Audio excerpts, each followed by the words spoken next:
ESPN 94.1 FM and AM 930 present The Drive.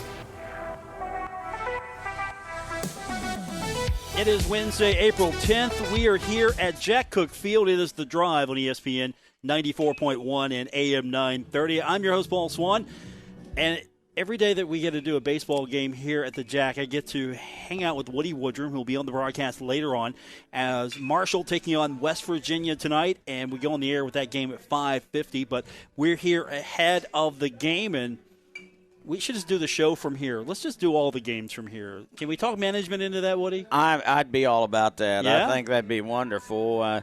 It's wonderful to see the West Virginia University program here as well, because it's been a long dry spell since they've been to Huntington, and this series goes way back to about 1910 was when it started. But the last time that they were in Huntington, I'm pretty sure, was 1996. And they lost to the Mountaineers 12-4. That would have been when Craig Antush was not only the head baseball coach, but in charge of facilities. As you know, we have split that duty up since then, so that's good to see. But they are playing so well. Mountaineers come in after sweeping Kansas, and they're tied for first with Oklahoma for the Big 12 title. But I talked to some of their folks came in, and they were like, this made you forget Route 2 pretty fast, didn't it? And I said, that and the drive back and forth to Charleston for every game. Yeah, so. I don't mind playing the one game in Charleston, but it belongs on campus, and Yes. now Marshall has a facility to play host to West Virginia, and you don't have to go out to Route 2 anymore. Nothing against Route 2, but it wasn't Division I quality. This is Division I quality. You have an excellent program in West Virginia coming in, so there should be a lot of fans showing up for this one, and facilities do matter. Imagine the West Virginia baseball program before its facility upgrade. You're right. They were in the same boat. They've taken off ever since. Yeah, they really have. They were in the same boat back under their former coach. They hadn't been to an NCAA since his first year. That was 96, and he was one of the people that had a falling out with Dave Piepenbrink and led to Marshall and West Virginia not meeting for years and years. And so when Maisie got the job, the former coach, Jeff Wagner, called him up, and he was like, well, yeah, we ought to be playing 2 or 3 times a year. And they set it up at first. Marshall will be the home team at Charleston. You'd play at Beckley, the complete neutral site, although Marshall played a few other games there. And then you'd play in Morgantown. And it was a great series, and people enjoyed it a lot. Charleston, it always drew a crowd of somewhere between 35 and 5,500. The place would be packed. Beckley would really turn out big for that game as well. So now, though, you can have it home and home. And still play one game in Charleston, which they did earlier this year. What do you think we'll get today? I don't know if we're going to get a record crowd. Weather, of course, it's a midweek game. What do you think? Yeah, the weather is a little bit deflating because although the hard rain is not supposed to come down till 9 o'clock or so, according to all the weather wizards that I have talked to today. So hopefully folks will get here. I mean, I know it's a school night, too, and there's all kinds of reasons for not being here. But, West Virginia and Marshall finally back in Huntington like it should have been all along. There was a time when Marshall, back in when they got their own field over where Buskirk Field is now, it was the best field in the state at that time for baseball. I can't especially. imagine that. I absolutely cannot imagine that. Yeah, and they would draw crowds of 2,000 and 3,000 to do that. And Huntington was a pretty good baseball town. They had Mountain State League. They were a Cardinals affiliate in the 30s. A lot of Marshall players were picked by the Cardinals, and it was a baseball town. And then the flood came in 37, and the last thing they were worried about was baseball fields. It took a while. And Marshall just got caught in the hurry up, and they would play at Woody Williams Field at the former Fieldhouse site.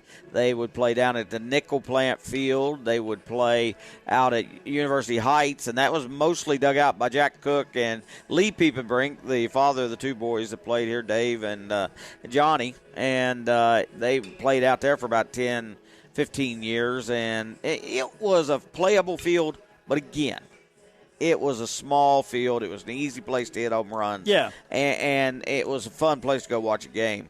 But I sat under a tarp out there many nights like this this is so much better to have a booth. This is so much better. So we're enjoying this inaugural season here at Jack Cook Field. Okay, save some of that for later for the broadcast. Jason Toy will want some of that material as we've got the game coming up.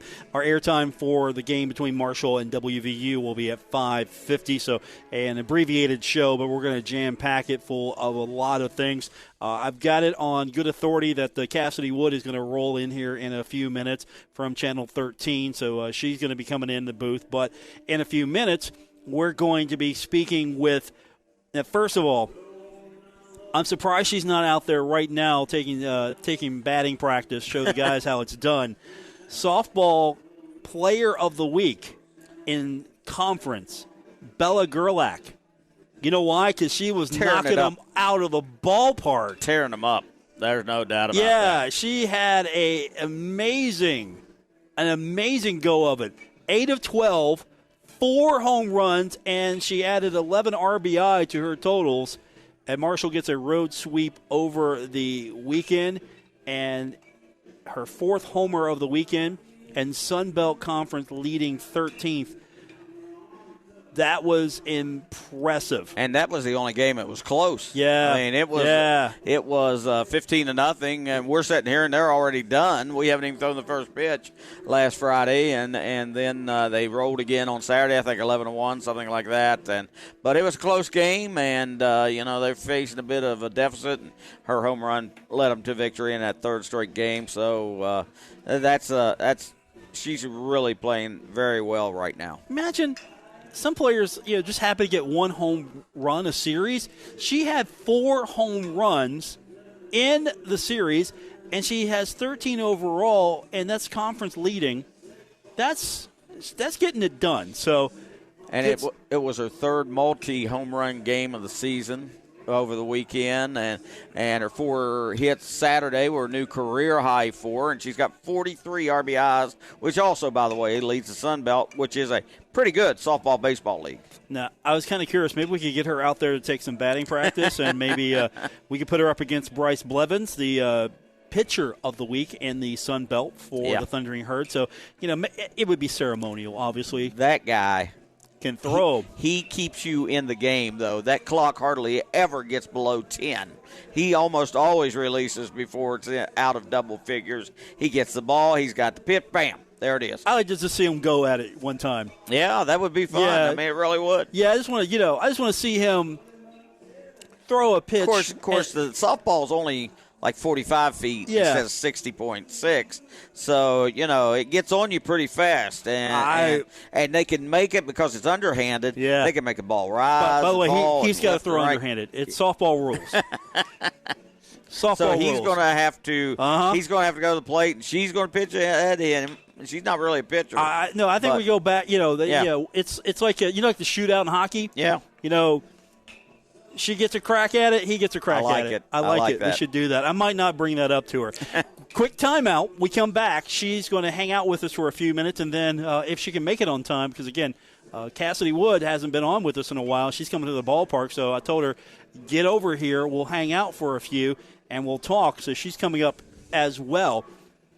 Busy day here at Jack Cook Field. Marshall taking on WVU. Paul Swann and Woody Woodrum with you. It's The Drive, ESPN 94.1 and AM 930.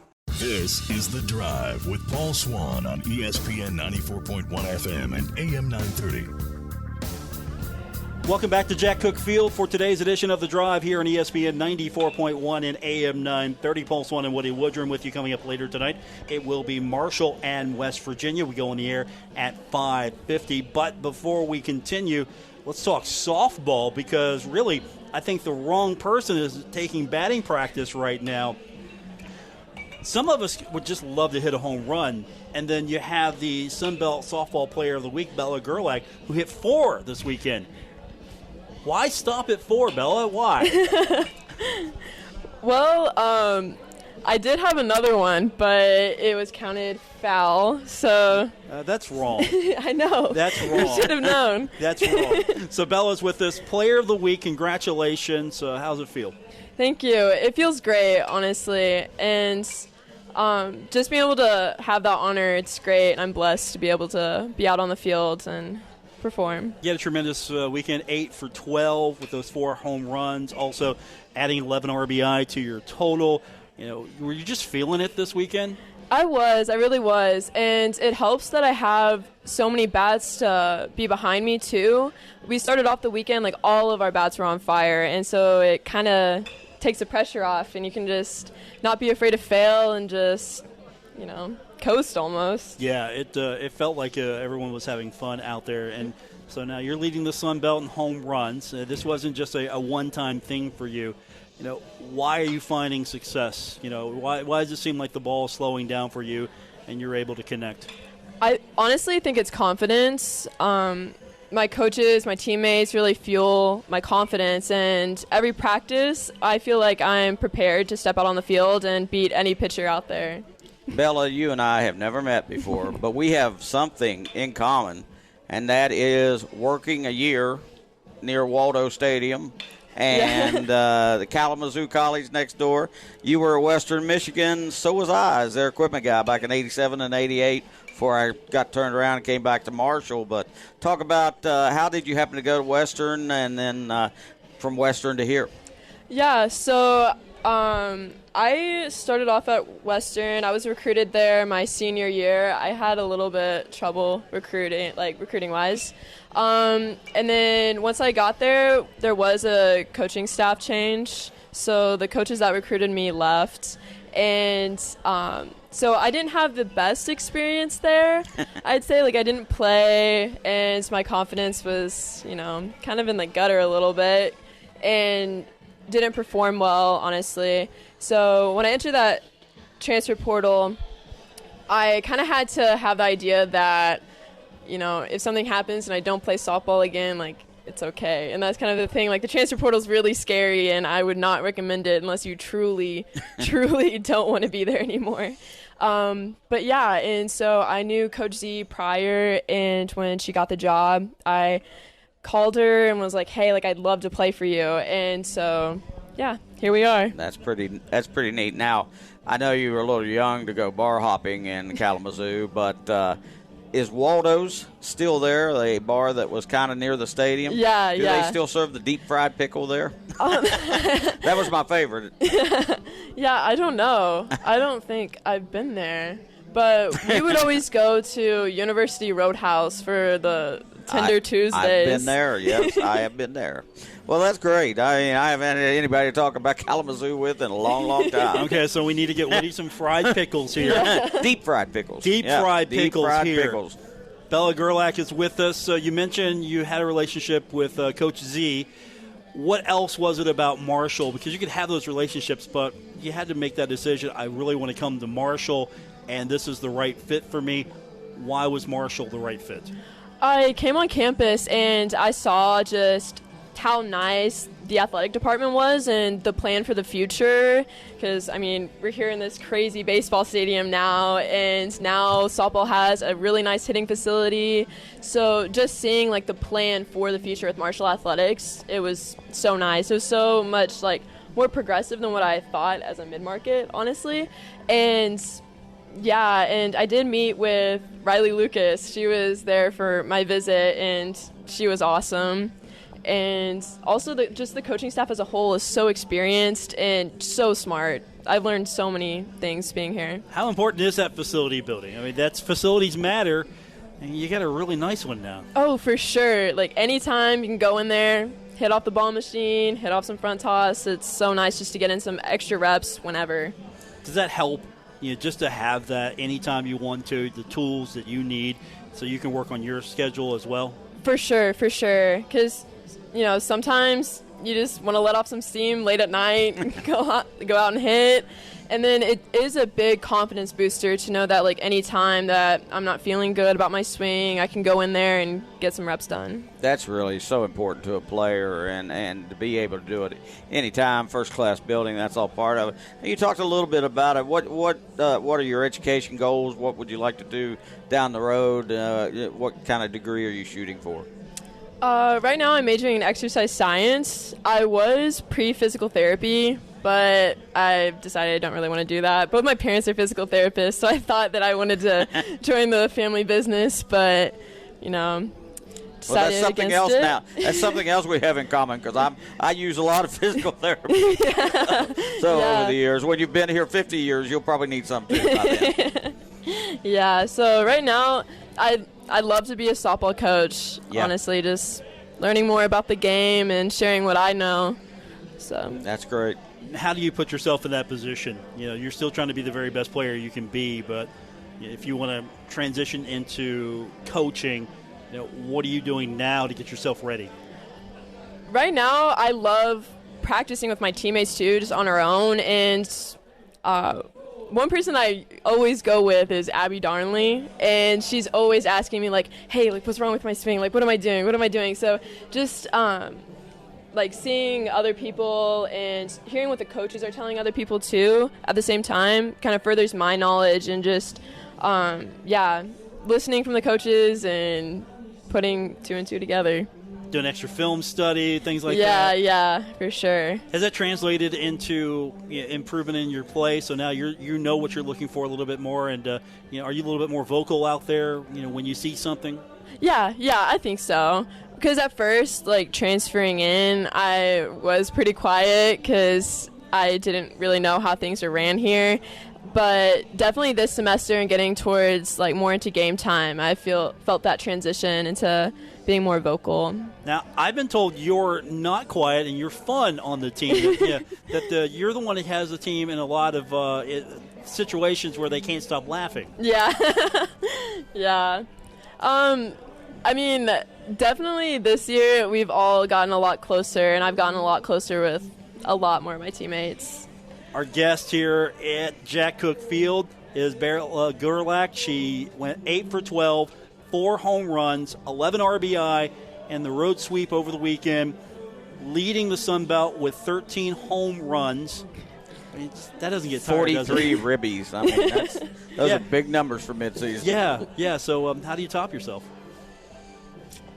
Well, I just kind of always am looking to improve, and honestly, I never thought that I would get here after last year. So just staying confident and playing free, it's really all I can do. Coach Zirkle, I mean, when she was here, it was all about running. And they hit some home runs, but it was all about running. You guys look like you have a nice mix of that power and speed on the base pass. Oh, yeah, it's so nice because knowing that when I'm up to bat, like there's a runner on second that can score on any hit to the outfield, or knowing that at any point, like someone can hit a long ball, like it's an even mix, like even as players, like we have players that are both long ball hitters and fast on the bases. So it's definitely nice. We are joined here in the press box with Bella Gerlach. Again, 8 for 12 over the weekend, 4 home runs, 11 RBI, adding to her totals, where she leads conference in home runs. Now, we set you up for a situation. I don't know if we can get this pulled off, but not only were you softball player of the week, but Bryce Blevins was baseball pitcher of the week. You think you could take him if we worked it out? It'd be more like a hockey shootout where you would have to pitch to him. Let's make it. Get pitchers of they got to hit. He would have to bat. He's got to bat. Yeah. So, and we would have him go underhanded. I mean, he's got to. I'm sorry. Rules are rules. You think you could take him? Oh, I don't think you could take him. Probably not. Honestly, I am not a great pitcher at all. Okay, but if he's pitching, and if again it's softball, probably I could probably take him. Okay. You'd like to try to see if he could go yard here at Jack Cook? It would be nice to try, right? For sure. Yeah, but it's been fun to follow your career so far, and just the fact that this team seems to be getting better, having more fun, and you gotta be smiling right now, knowing that I've hit 13. I mean, a lot of people would like to have 13 in a career. Yeah. Yeah, you've got it right now in this season. It's a crazy feeling. Our guest is Bella Gerlach, Sun Belt Conference Softball Player of the Week. Hopefully she can come back soon. Congratulations. Have fun watching the game tonight. It's going to be a big one. Thank you. When we continue, I believe we've got someone else at the door here at, Mr. O'Leary's going to open the door for us right now. We had somebody try to come in. Okay. I'm getting him to work for me now. We're having fun here at Jack Cook Field. More coming up on today's edition of The Drive, ESPN 94.1 and AM 930. This is The Drive with Paul Swann on ESPN 94.1 FM and AM 930. You want to hear something funny, Woody? What's that? I was thinking, the door opened a minute ago while we were talking to Bella. I was thinking, okay, Cassidy Wood's coming. Channel 13, Sportscaster of the Year, by the way. Yeah. National Sports Media Association. Right. Give her props. Yeah. And she's like, I'm almost there. And she's at the she was at the radio station. Oh. So she's coming down here. I don't know if she'll get here in time. So hopefully she's listening. She's going to be pushing it here at 5:33. She's going to be pushing it. Yeah, maybe she can get in. We'll try to get her in here in just a few minutes. Maybe she'll big time America Gate. I'm TV. I would. My truck has to be parked. I would. I've been looking to say, look, I'm Cassidy Wood. Let me through. I am the Sportscaster of the Year. 304-396-TALK, 304-396-8255. That's our text line to be a part of today's edition of The Drive here on ESPN 94.1 and AM 930. A couple of big weekends coming up, herd-wise. It's going to be fun to see. We've big dinner at the alumni that, somehow they invited me to.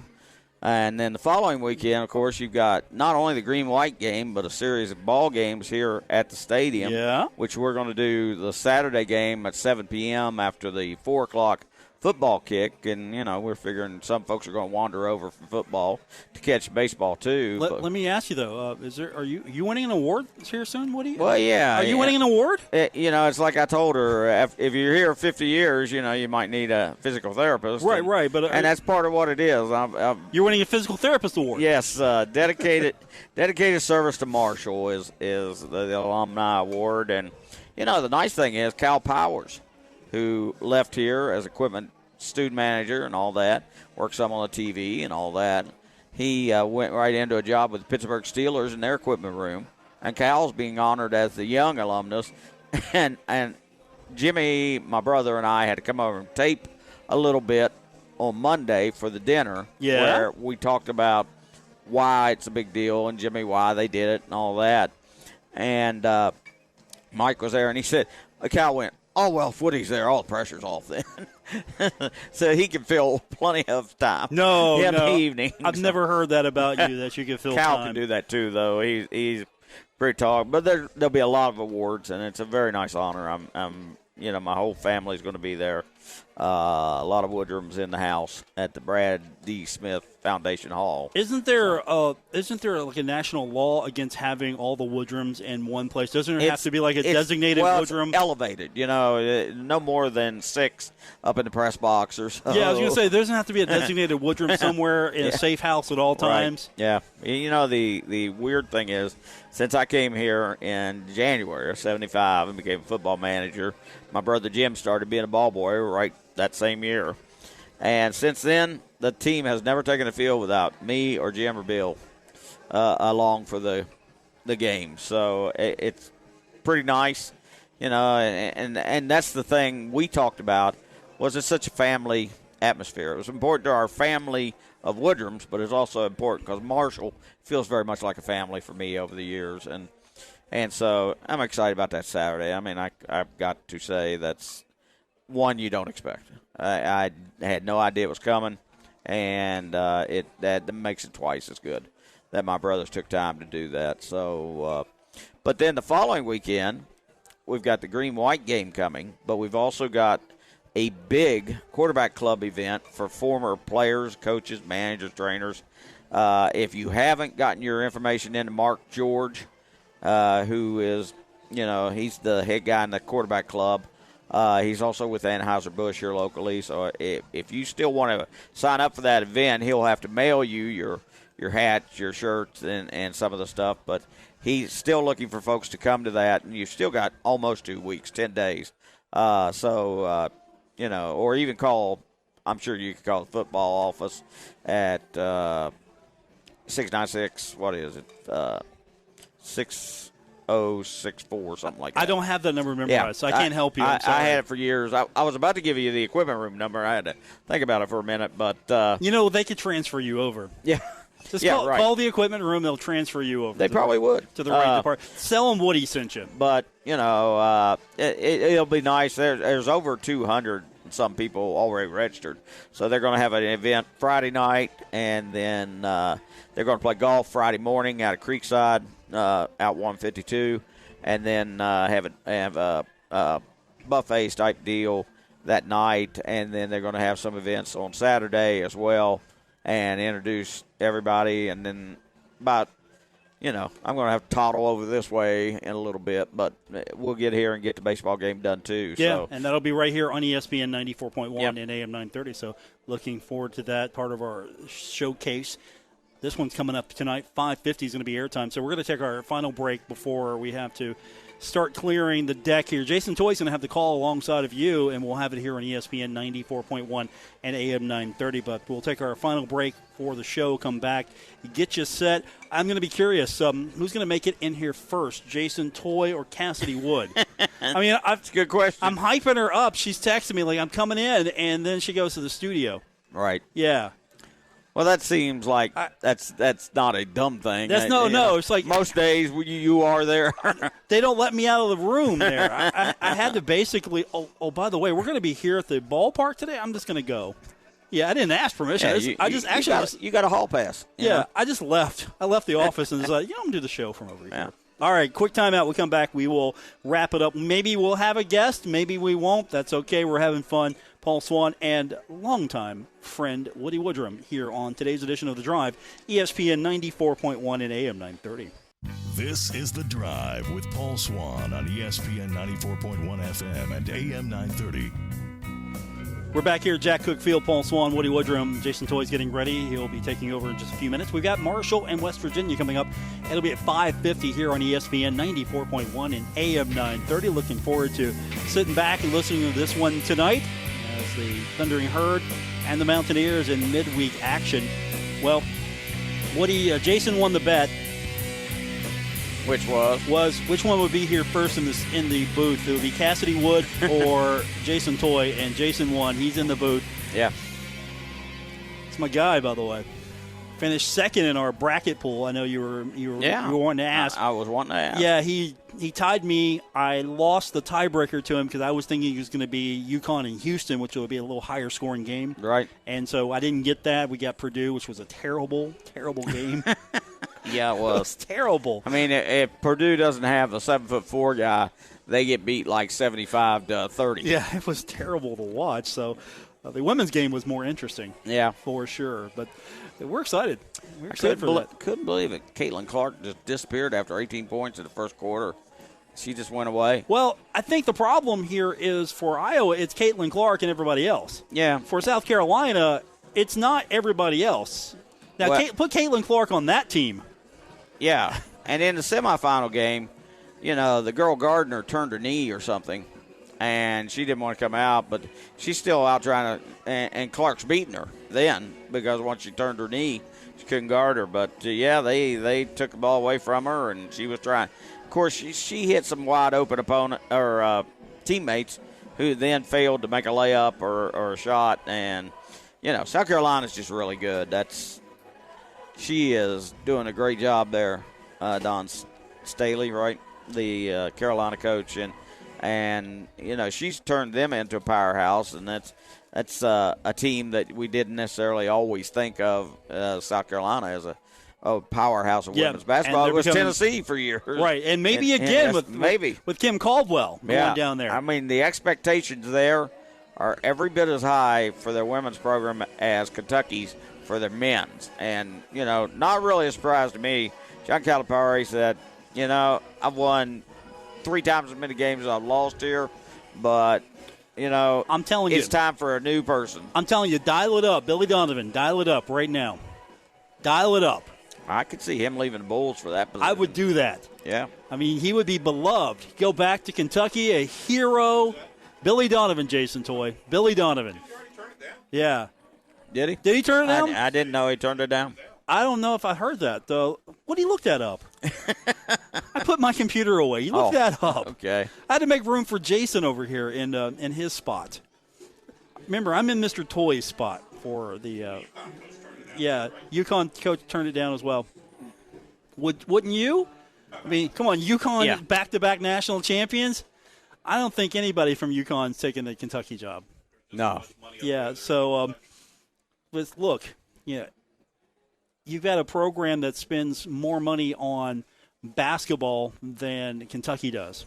I think UConn definitely is going to be able to retain coaches for a long time to come. But I'm sure somebody will take that Kentucky job. It just is too attractive of a job for maybe – I know you're probably looking for a home run, but I think maybe you look for somebody that could possibly be a long-term investment, maybe develop that, build that program back up. And it's not going to be hard. Just you get the right kids to come in, maybe you build something over the next few seasons, and you're right back in the hunt contending year in, year out. Okay, so, yeah, Billy Donovan not a candidate for Kentucky. Thank you, Woody, for looking that up. Yeah, that's from the Kentucky Wildcats basketball Nice to have a research website. Assistant on this show. Yes. Nice to have a research assistant. He's committed to the Bulls, he said, and set to start in the play-in tournament next week, and hadn't been contacted. And he said, "I'm committed to being here if they do." Another he'd be flattered. Another guy that was committed to Kentucky before he went to the NBA, Rick Pitino. Yeah, he was committed as well. It was actually, you wouldn't know this, Woody, but Jason would. He was at our previous employer's studio and said that to us a couple of days before he decided to go to the NBA. Oh, I'm committed. I'm staying at Kentucky, he said. And next thing you know, he's off to the NBA making that NBA money. I mean, financially, it's probably a good maneuver for him. Yeah. I mean, so he's back in college, so maybe Billy Donovan makes that jump back to college. I would like it. I'd take that if I was Kentucky. I would be excited for that. He'd probably be. Oh, I agree. Yeah, if he's not top one choice, he's 1, 2, or 3 in any order. Yeah, I was going to try to see. There's throwing out some other names here. Dan Hurley, I don't think there's a chance he would do it. Not doing it. Jay Wright at Villanova doesn't seem like a guy that would want to go to UK. Maybe a step down from the Big East. Yeah, right? Alabama's coach, I don't know. No. With Nick Saban leaving, maybe you can turn it into a basketball school. I think you need to go a tier down or go after a guy like Billy Donovan. I'm not saying, you want to get a guy who's right there, and with the extra boost that Kentucky would give you, could take you to the next level. And honestly, Baylor's Scott Drew is certainly a guy. He's 53 right now. He won a title in 2021. You can tell we're having fun here today. We're going to turn things over. Jason Toy is going to take us the rest of the way. We've got Marshall WVU coming up right here. It's our showcase game on ESPN 94.1 and AM 930. For Lowell back in the studio, I'm Paul Swann with Woody Woodrum. Jason Toy coming up next. Have a great game, everybody. Marshall taking on West Virginia here at Jack Cook Field.